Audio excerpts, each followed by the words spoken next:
Good morning students. व्याकरण के अंतर्गत आज हम पाठ 16 कारक का अध्ययन करेंगे। बच्चों, संज्ञा या सर्वनाम के जिस रूप से उसका संबंध वाक्य के अन्य शब्दों से जाना जाए उसे कारक कहते हैं। कुछ उदाहरणों द्वारा हम कारक को समझते हैं। नेहा ने पुस्तक पढ़ी। यहाँ पर संज्ञा है नेहा और वाक्य के अन्य शब्द हैं पुस्तक पढ़ी। तो संज्ञा का वाक्य के अन्य शब्दों के साथ संबंध स्थापित कर रहा है कारक चिन्ह ने। इसी प्रकार माँ बच्चे को सुला रही है। इसमें को जो है कारक चिन्ह वो वाक्य के अन्य पदों के साथ संबंध स्थापित कर रहा है। प्रणव का भाई आयुष है। इस वाक्य में संज्ञा है प्रणव और वाक्य के अन्य शब्द हैं भाई आयुष है और वाक्य के अन्य शब्दों के साथ का कारक चिन्ह जो है वो संबंध स्थापित कर रहा है। इसी प्रकार अन्य उदाहरण है मैं तुमसे बड़ा हूँ। इसमें कारक चिन्ह से। ये फल रोगी के लिए है। इस उदाहरण में कारक चिन्ह के लिए।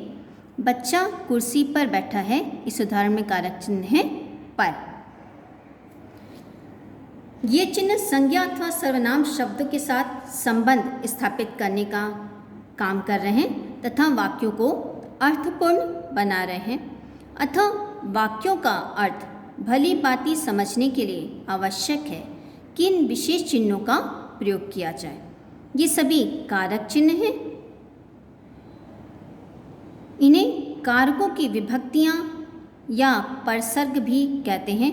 वाक्यों में इनके प्रयोग से सभी शब्दों का परस्पर संबंध स्पष्ट हो जाता है।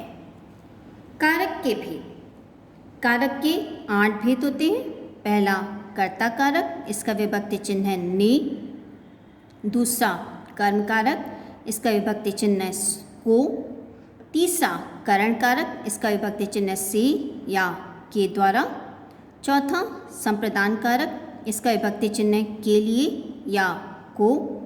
पांचवा अपादान कारक, इसका विभक्ति चिन्ह है से जो अलग होने के अर्थ में प्रयुक्त किया जाता है। छठा संबंध कारक, इसका विभक्ति चिन्ह है का, के, की, रा, रे, री। सातवां अधिकरण कारक, इसके विभक्ति चिन्ह है में या पर। आठवां संबोधन कारक, इसके विभक्ति चिन्ह है हे, अरे। कर्ता कारक। कर्ता का अर्थ होता है करने वाला। शब्द के जिस रूप से क्रिया के करने वाले का बोध हो उसे कर्ता कारक कहते हैं। जैसे माँ ने खाना बनाया। यहाँ पर क्रिया माँ के द्वारा की जा रही है इसलिए यहाँ कर्ता कारक है। लड़की कूदती है। यहाँ पर कूदने की क्रिया लड़की द्वारा की जा रही है। यहाँ पर कर्ता कारक है लड़की। बबलू ने केला खाया। यहाँ पर क्रिया जो है कर्ता बबलू के द्वारा संपन्न की जा रही है इसलिए यहाँ पर बबलू कर्ता है।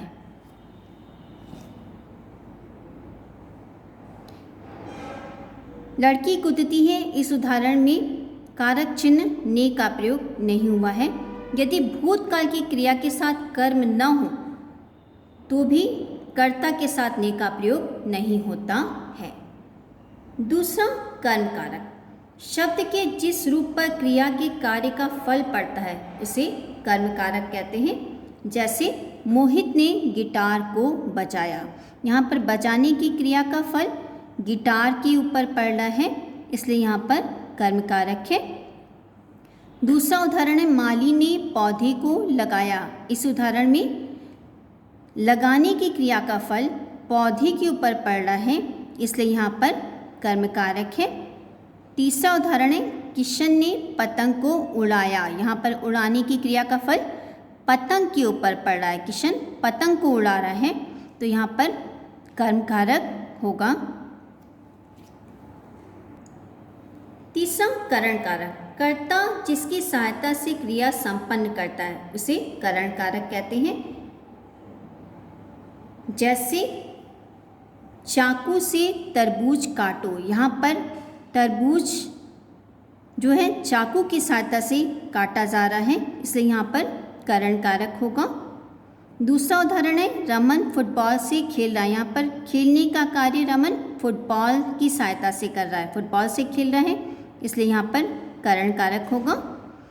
तीसरा उदाहरण है माचिस से मोमबत्ती जलाओ। यहाँ पर मोमबत्ती जलाना जो है वो माचिस की सहायता से पूरा किया जा रहा है, मोमबत्ती जलाने का कार्य माचिस के द्वारा संपन्न किया जा रहा है, इसलिए यहाँ पर भी करण कारक होगा।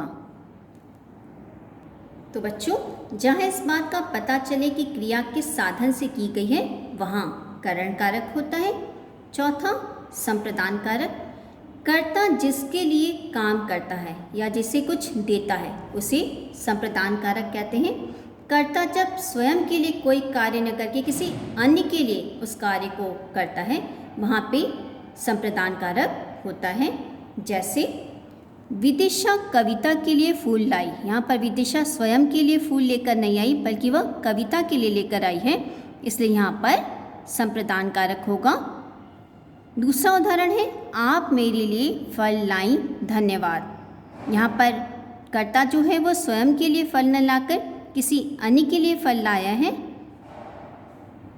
इसलिए यहाँ पर संप्रदान कारक होगा। तो जब कर्ता स्वयं के लिए कार्य न करके किसी अन्य के लिए किसी कार्य को संपन्न करता है या पूरा करता है वहाँ पे संप्रदान कारक का प्रयोग किया जाता है। देने के अर्थ में भी संप्रदान कारक का प्रयोग किया जाता है, जैसे माँ ने भिखारी को वस्त्र दिए, यहाँ पर भी संप्रदान कारक का प्रयोग किया जाता है। कर्म कारक और संप्रदान कारक दोनों में को विभक्ति चिन्ह का प्रयोग किया जाता है।